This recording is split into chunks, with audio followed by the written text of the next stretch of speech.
Assalamualaikum warahmatullahi wabarakatuh. Alhamdulillahirabbil alamin. Assalatu wassalamu ala asrafil anbiya'i wal mursalin wa ala alihi wa ashabihi ajma'in.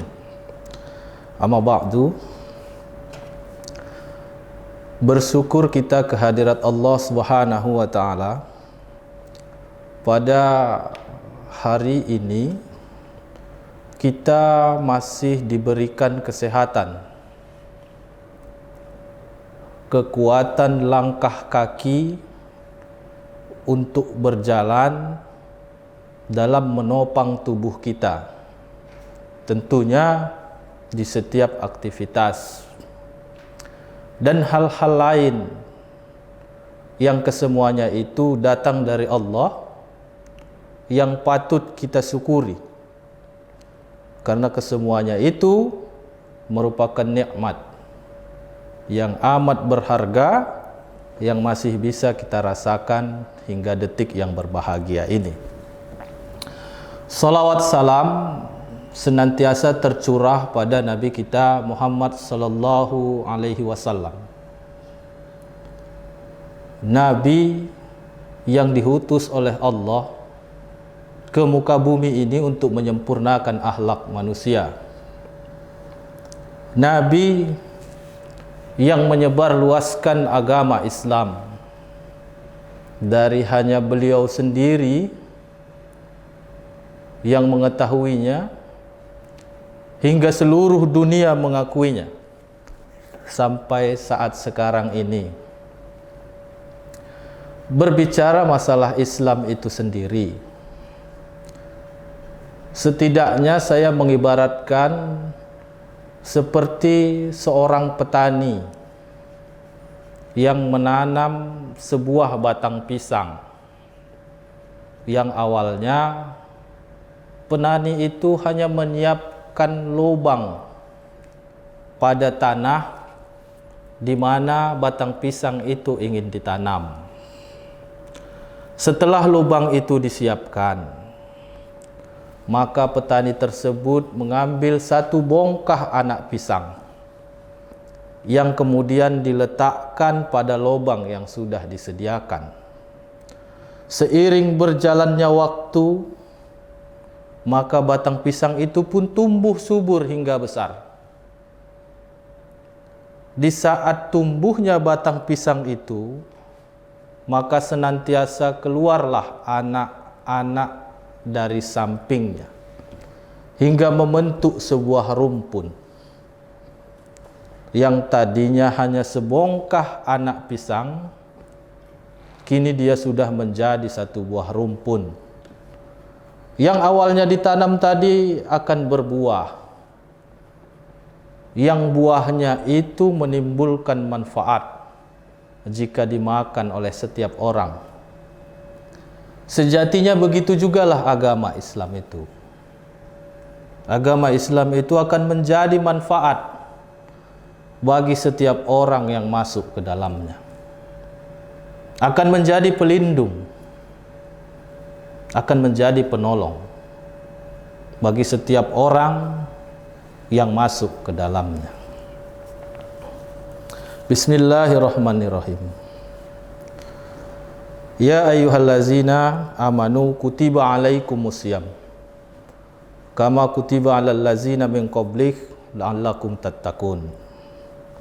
Allah berfirman dalam Quran surah Al-Baqarah ayat 183, yang artinya, hai orang-orang yang beriman, diwajibkan berpuasa kepada kamu sekalian dari orang-orang sebelum kamu, agar kamu bertakwa. Ayat itu menjadi dasar bagi kita yang beragama Islam untuk mengerjakan puasa pada bulan Ramadan yang insya Allah sebentar lagi akan tiba. Bulan Ramadan itu bulan yang penuh rahmat dan berkah, bulan yang disediakan oleh Allah dari 12 bulan yang ada untuk membina pribadi kita menjadi pribadi yang lebih baik, menjadi pribadi yang bertakwa setelah kita melaluinya selama 1 bulan penuh. Berbicara masalah bulan Ramadan ini, ngomong-ngomong, kita harus mempersiapkan keadaan lahiriah dan batiniah. Artinya kita harus siap lahir dan batin. Mengingat kata siap ini, mau tidak mau, suka tidak suka, senang tidak senang, kita harus siap. Karena memang puasa itu sudah diwajibkan bagi kita sebagai seorang yang beragama Islam. Di samping itu, bagi kebanyakan orang, Ramadan yang terasa sangat istimewa, mereka menyambutnya dengan sukacita, dengan bahagia. Di antara masyarakat-masyarakat sekitar yang masih kita temui, mereka melakukan kegiatan ziarah kubur, mendoakan keluarga, orang tua yang sudah meninggal dunia, membersihkan makamnya, menabur bunga, dan lain sebagainya. Yang demikian itu masih banyak kita temui di awal menjelang bulan Ramadan itu. Itulah aktivitas-aktivitas yang sering dilakukan masyarakat-masyarakat Muslim. Namun pada intinya, semua yang dilakukan itu sebagai bentuk rasa syukur dan terima kasih dan rasa hormat kepada sanak keluarga yang sudah meninggal dunia terhadap hadirnya bulan Ramadan ini. Itu yang kita rasakan, itu yang kita alami, itu yang kita lihat. Dan tidak menutup kemungkinan kita sendiri melakukan aktivitas itu.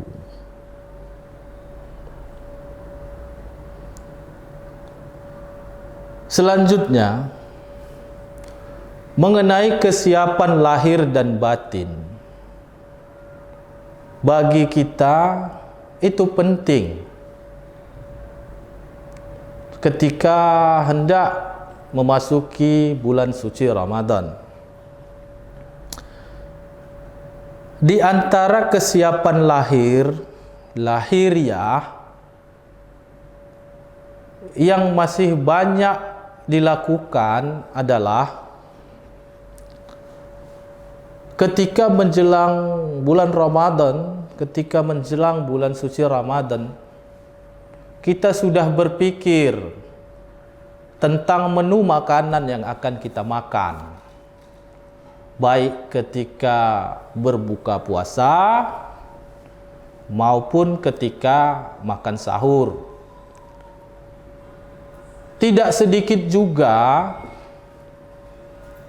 di antara kebanyakan itu sudah membuat jadwal makanan itu atau membuat list makanan yang harus dimakan ketika berbuka puasa dan sahur selama 1 bulan penuh di dalam bulan Ramadan.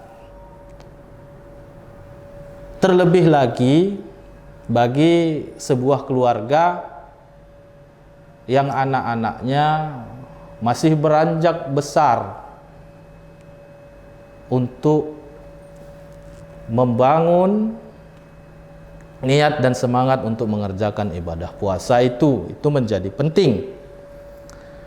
Selain menu makanan berbuka puasa dan makan sahur itu, Kebanyakan dari kita juga memikirkan baju baru yang akan kita kenakan pada saat hari Lebaran.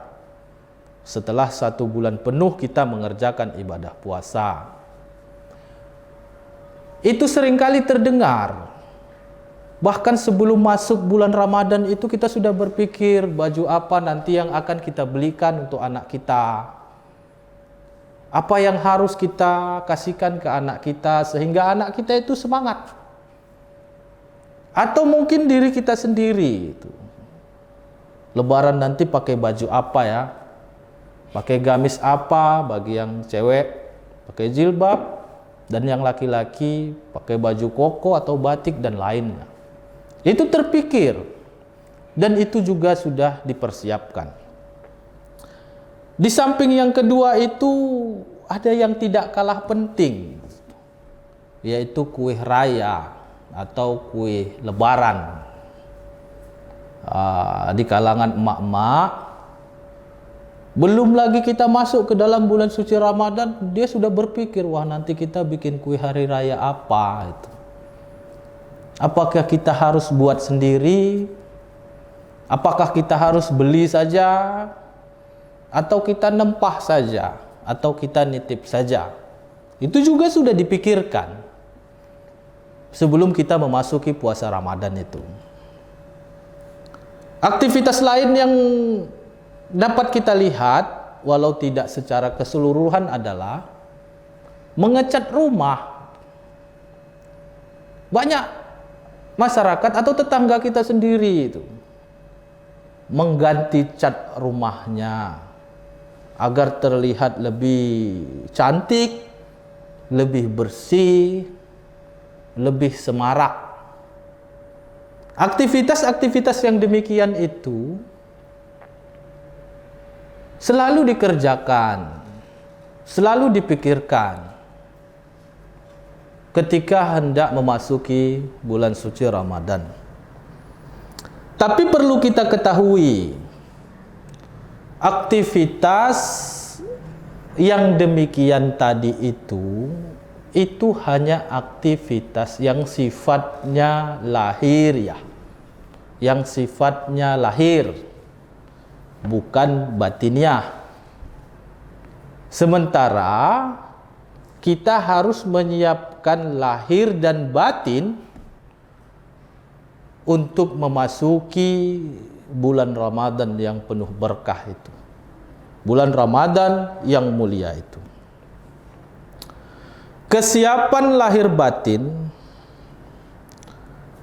yang harus kita lakukan adalah, kalau saya sendiri melakukannya begini, kalau saya sendiri berpikirnya begini.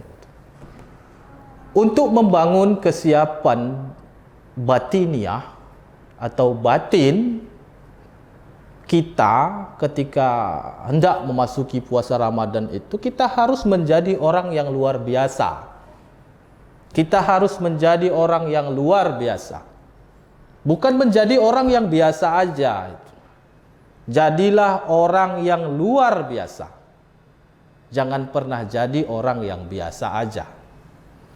Mungkin kita bertanya, bagaimana sih orang yang luar biasa itu? Untuk menjadi orang yang luar biasa itu, ada beberapa yang harus kita lakukan. Yang pertama itu bersyukur, mengucap syukur. Jadi orang yang luar biasa itu ketika ditanya bagaimana pendapatmu tentang bulan Ramadan, alhamdulillah, Allah masih memberiku kesehatan hingga aku bertemu di Ramadan yang akan datang ini. Aku bersyukur kepada Allah. Aku masih punya kesempatan untuk menjalankan ibadah puasa di bulan Ramadan yang mulia ini. Itu orang-orang yang luar biasa. Tapi orang-orang yang biasa aja itu akan menganggap bulan Ramadan itu sama seperti bulan-bulan yang lainnya. Bagaimana pendapatmu tentang bulan Ramadan ini? Biasa aja, sama seperti bulan-bulan yang lainnya. Hanya saja bulan Ramadan ini kita berpuasa. Bagaimana pendapatmu tentang pelaksanaan ibadah puasa di Ramadan yang akan datang ini? Ya, seperti yang lalu juga. Saya akan mengerjakan puasa itu. Saya akan menjalankan ibadah puasa itu. Jawaban-jawaban yang demikian itu jawaban-jawaban orang yang biasa aja sebenarnya. Kenapa? Karena dia tidak berusaha menyandarkan dirinya kepada Allah Subhanahu wa taala. Sementara Allah yang memberikan kita nikmat yang sampai saat ini masih kita miliki. Jadi jadilah orang yang luar biasa itu dengan terus bersyukur kepada Allah. Bersyukur kepada Allah agar Allah sampaikan kita di bulan Ramadan itu. Yang kedua, untuk membangun batin kita, kesiapan batin kita itu memohon maaf. Memohon maaf dan memaafkan. Jika kita merasa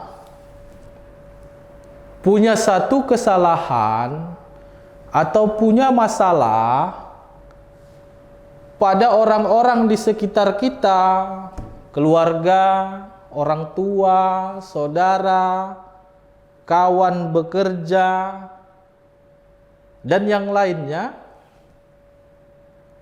ketika hendak memasuki bulan Ramadan itu, ringankanlah hati kita untuk memohon maaf kepadanya. Sehingga kita memperoleh kata maaf itu sebelum kita memasuki puasa Ramadan. Jadi kita tidak membawa lagi kesalahan-kesalahan, masalah-masalah kita yang sudah ada di dalam bulan Ramadan itu. Dengan demikian batin kita akan menjadi tenang sebenarnya. Hati kita akan menjadi lapang. Dan tentunya Allah juga akan senang itu. Jika melihat hambanya datang kepadanya dalam keadaan yang bersih. Itu yang perlu dilakukan itu. Apakah kita pernah berpikir seperti itu? Kita memohon maaf kepada orang tua kita, ibu, bapak, abang, adik kita, atau teman-teman kita. Pernah nggak sih kita berpikir memohon maaf kepadanya? Mungkin sebahagian kita tidak berpikir seperti itu. Karena kita lebih meyakini memaafkan dan memohon maaf itu hanya dilakukan pada saat hari raya itu tiba. Itu yang keliru sebenarnya. Jadi dengan melakukan aktivitas itu, dengan meringankan diri kita untuk memohon maaf dan memaafkan setiap kesalahan yang pernah ada, ibadah yang akan kita kerjakan itu akan jadi lebih baik. Itu yang kedua. Kemudian yang selanjutnya jujur itu. Sejatinya bulan Ramadan itu membangun kejujuran setiap pribadi yang melaksanakan ibadah di dalamnya itu. Terkait kata jujur dan memaafkan tadi, setidaknya ada dua hal yang paling berat dilakukan bagi setiap orang muslim. Yang pertama itu berinfak dan sedekah. Itu yang pertama. Itu sangat berat untuk kita lakukan itu. Bahkan mengeluarkan 2.000 rupiah, 1.000 rupiah saja kita masih berpikir untuk mengeluarkannya. Sayang. Konon lagi yang besar. Itu yang pertama. Yang kedua, yang paling berat dilakukan adalah meminta maaf dan memaafkan.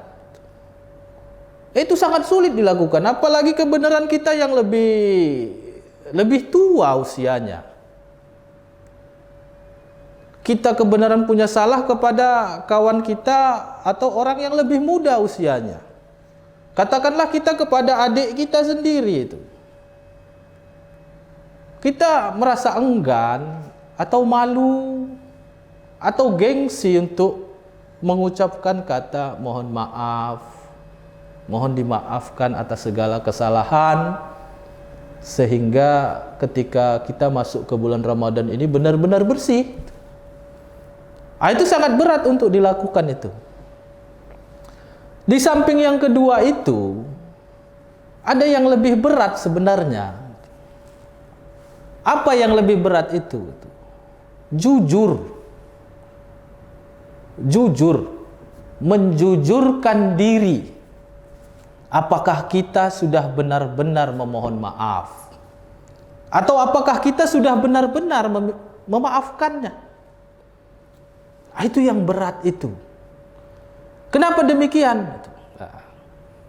Karena ada sebahagian orang, mungkin dia memohon maaf itu hanya sebatas kedok saja. Dia tidak benar-benar tulus dari dalam hatinya untuk meminta maaf atas setiap kesalahan yang telah dilakukan. Itu bisa saja terjadi itu seperti itu. Dan sebaliknya juga itu. Ada orang yang memaafkan itu hanya sebatas ucapan saja. Iya, saya maafkan. Apakah yang demikian itu benar tulus dari dalam hatinya meminta maaf dan memaafkan? Itu yang sulit menjujurkannya itu. Itu yang sangat sulit. Jadi kejujuran itu yang harus kita bangun sebenarnya. Kita jujurkan diri kita bahwasanya kita itu benar-benar memohon maaf. Bahwasanya kita itu benar-benar memaafkan. Dengan demikian, hati kita akan menjadi lebih tenang, lebih lapang. Itulah batin. Mari sama-sama kita lakukan itu.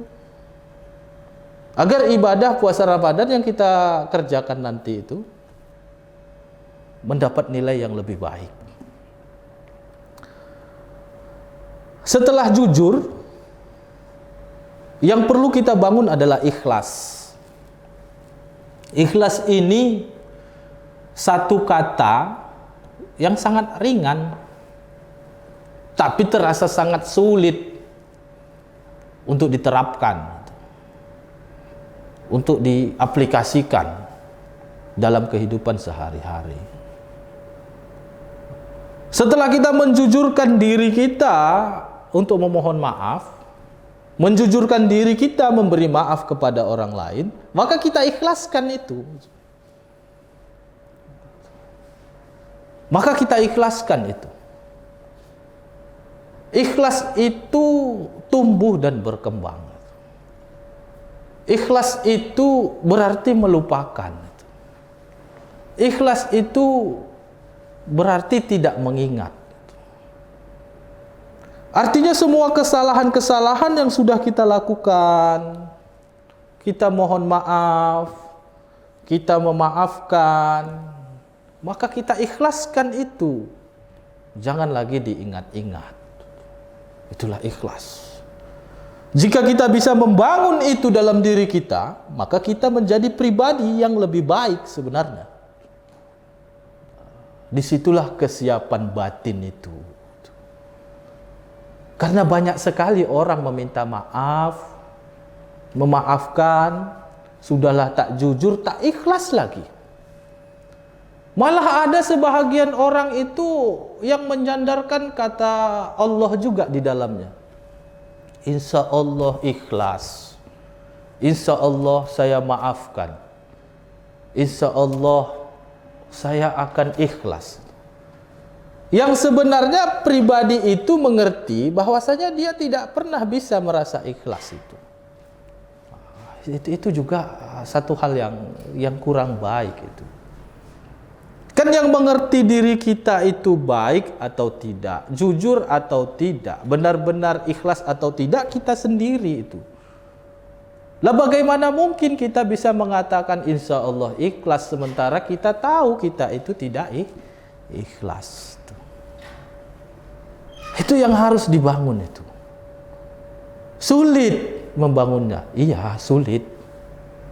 Tapi harus kita coba. Karena apa? Karena kita harus membangun kesiapan lahir dan batin ketika menjalankan ibadah puasa Ramadan itu. Itu yang penting. Jadi kalau kata ikhlas itu ditambah dengan kata lain, saya sudah memohon maaf, saya sudah memaafkannya. Lantas dalam pikiran kita itu kita keluarkan satu buah kalimat yang penting ikhlas. Aku ikhlas. Itu bukan ikhlas sebenarnya. Tapi itu perasaan ikhlas. Kenapa? Karena ikhlas itu tidak disebutkan. Yang disebutkan itu hanya perasaan saja. Setelah ikhlas itu, apa yang harus dibangun dalam diri kita ini sehingga batin kita itu siap menjalankan ibadah puasa Ramadan, menyambut Ramadan itu? Membangun kebersamaan. Membangun rasa kebersamaan kita itu. Kebersamaan apa yang harus dibangun di situ?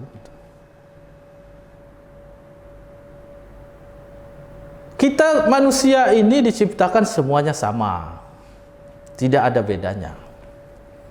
Yang membedakan kita di hadapan Allah hanya takwa. Jadi bangunlah kebersamaan kita itu. Rasa kebersamaan kita itu kita bangun. Caranya bagaimana? Menganggap orang lain yang ada di sekitar kita itu sama seperti kita. Tidak ada kaya, tidak ada miskin, tidak ada susah, tidak ada yang lainnya. Semuanya sama. Kenapa harus semuanya sama? Karena begitu kita masuk ke dalam bulan suci Ramadan, kita puasa, dia puasa. Kita menahan lapar dan haus, dia menahan lapar dan haus. Kita sholat, dia juga sholat. Jadi yang penting di situ adalah membangun kebersamaan. Bagaimana caranya agar kita bisa lebih merasakan apa yang orang lain rasakan. Kita puasa, dia puasa sama. Kalau kita orang berada, kita orang kaya, kita makan ini, apakah kita bisa berpikir dia makan apa di sana? Nah, kalau sifat kebersamaan kita itu tumbuh, sifat kebersamaan kita itu timbul dalam diri kita. Ketika kita berbuka puasa dengan makanan yang ini, pastilah kita berpikir, dia makan apa ketika buka puasa? Agar dia sama dengan kita, maka saat itulah kita berbagi. Itu yang penting. Jadi kesiapan batiniah itu tidak hanya berguna bagi diri kita sendiri, tapi bermanfaat bagi orang lain. Orang lain merasakan manfaat dari diri kita. Kita juga merasakan manfaat dari orang lain karena kita melihatnya, mencoba merasakan apa yang dirasakannya dalam satu kebersamaan itu. Itu yang dilakukan. Namun jika kita tidak membangun rasa kebersamaan itu, pastilah kita akan berpikir, ya kita puasa-puasa saja, kita buka-buka saja dengan apa yang kita makan, dia sajalah. Toh keluarga-keluarga dia, yang susah-susah dia, yang miskin-miskin dia, kita bekerja, pasti kita akan berpikir seperti itu. Tapi tidak seperti itu yang baik. Yang baik itu kita harus benar-benar membangun diri kita sehingga orang lain itu mendapatkan manfaat dari diri kita juga. Itu yang harus kita lakukan. Konon lagi kita yang memiliki penghasilan lebih dari dia. Konon lagi kita yang pekerjaannya lebih baik dari dia. Mudah-mudahan kita semua bisa membangun rasa kebersamaan itu dalam diri kita. Sehingga lahir dan batin kita jauh lebih siap dalam menyambut bulan suci Ramadan ini. Di samping kebersamaan itu, agar batin kita lapang, agar batin kita itu baik, maka kita juga harus menjaga kesehatan fisik kita itu. Karena fisik yang sehat, badan yang sehat, batinnya juga akan sehat. Kalau batinnya sehat, fisiknya tak sehat, gimana mungkin kita bisa beribadah dengan baik, dengan semangat, dengan totalitas tentunya. Tentu tidak akan bisa. Jadi kita bangun kesehatan fisik kita, kita jaga kesehatan tubuh kita, baru batin kita juga akan mengikut. Pada saat itu kesiapan lahir dan batin tentunya akan lebih baik. Bisa, pasti bisa. Asal kita mau mencoba dan mau mengusahakannya untuk kita lakukan. Itu yang penting. Jika kita dapat menjaga dan membimbing diri kita dengan hal-hal tersebut, kita akan menjadi pribadi yang lebih baik dengan kesiapan lahir dan batin itu. Tapi jika kita tidak mau berpikir seperti itu, tidak mau mencobanya, tidak mau mengusahakannya, maka kita tidak ada bedanya dengan orang-orang yang lainnya. Atau kita di masa Ramadan itu sama saja seperti kita sebelum Ramadan.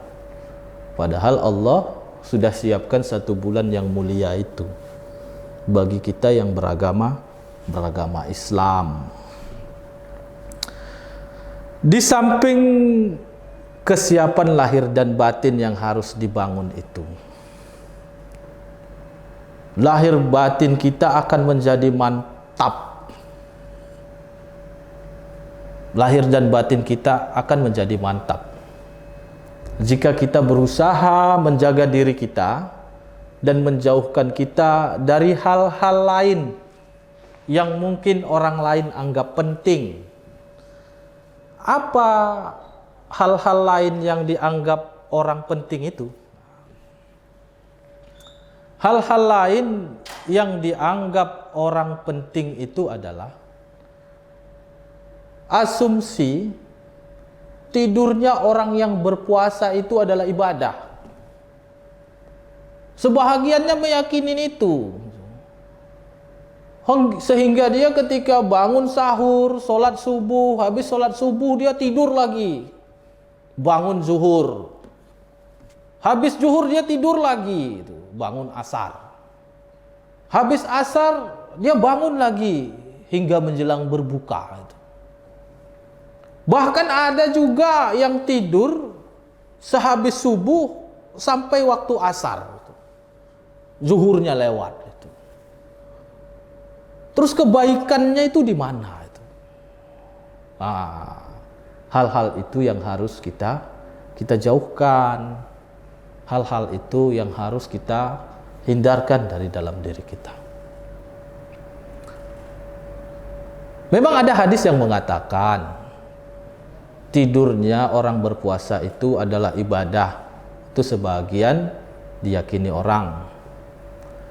Tapi saya pribadi menganggapnya begini itu. Tidurnya orang berpuasa adalah ibadah, ialah tidurnya orang yang menjalankan aktivitas dan tanggung jawabnya baik dalam pekerjaan, dalam ibadah dan lainnya. Memperbanyak ibadah-ibadah sunnah, baca Quran, sholat, bekerja, mengerjakan perbuatan-perbuatan yang bermanfaat sehingga dia lelah, kemudian dia tertidur. Itu mungkin akan menjadi ibadah. Di sisi lain, saya mengartikan tidurnya orang berpuasa adalah ibadah itu seperti ini.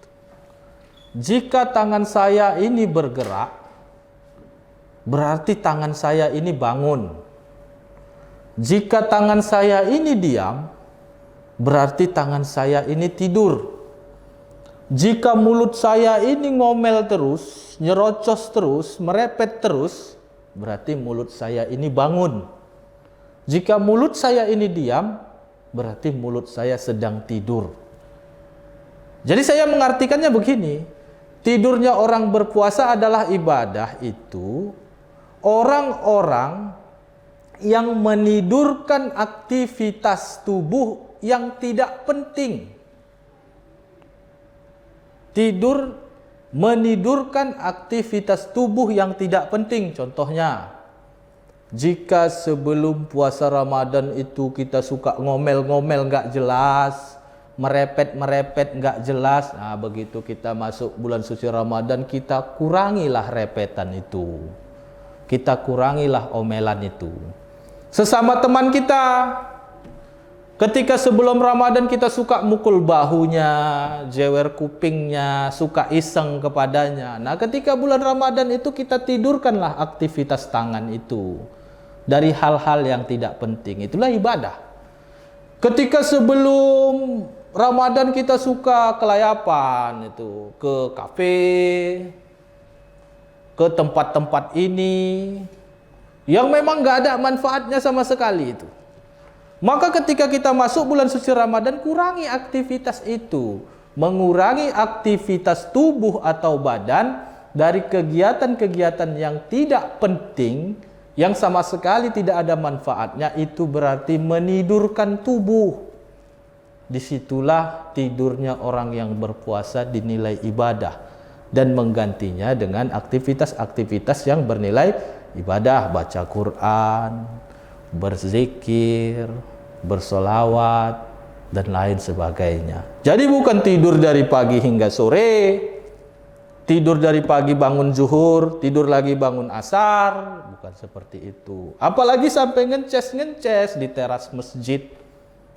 Loh kok iya kita bangga menyatakan tidurnya orang berpuasa adalah ibadah, kalau tidurnya seperti itu? Tentu tidak.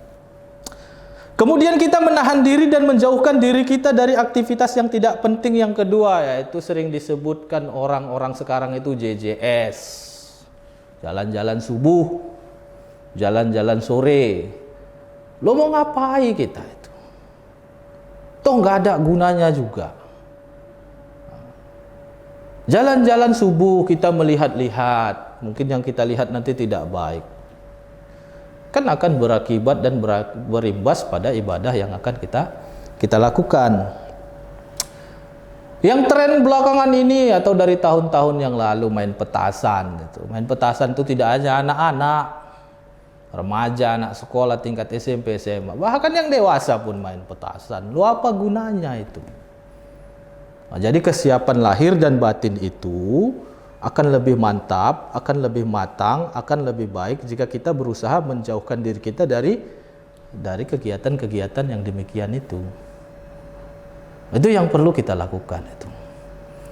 Jika memang orientasi dari ibadah puasa Ramadan itu adalah takwa, seperti dalam surat Al-Baqarah itu, maka predikat takwa itu baru bisa kita peroleh sebenarnya dengan kesungguhan, dengan kesiapan, dengan keseriusan itu, dengan kemauan yang teramat sangat, dan dengan rasa syukur yang besar kepada Allah Subhanahu wa taala.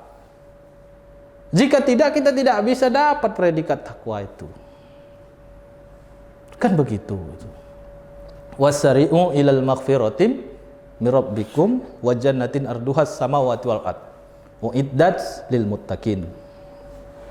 Hai manusia, kata Allah, bersegeralah menuju ampunan Tuhanmu yang luas surganya itu seluas langit dan bumi, kata Allah itu, dan hanya diperuntukkan bagi orang-orang yang bertakwa. Berarti bagi orang yang tidak bertakwa tidak dong. Berarti kita harus raih predikat takwa itu untuk mendapatkan balasan surga itu. Jadi untuk meraih predikat takwa itu kita harus memiliki kesiapan dong. Kita harus menyiapkan diri kita dong. Kita harus membangun kesiapan lahir dan batin. Sehingga bulan Ramadan yang kita laksanakan itu, sehingga bulan Ramadan yang akan datang ini, yang kita sampai kepadanya insya Allah, akan menjadi lebih berkesan. Akan menjadi lebih berkesan bagi diri kita. Karena Nabi pernah bilang, ada orang yang puasa itu hanya mendapatkan lapar dan haus saja, mendapat capeknya saja.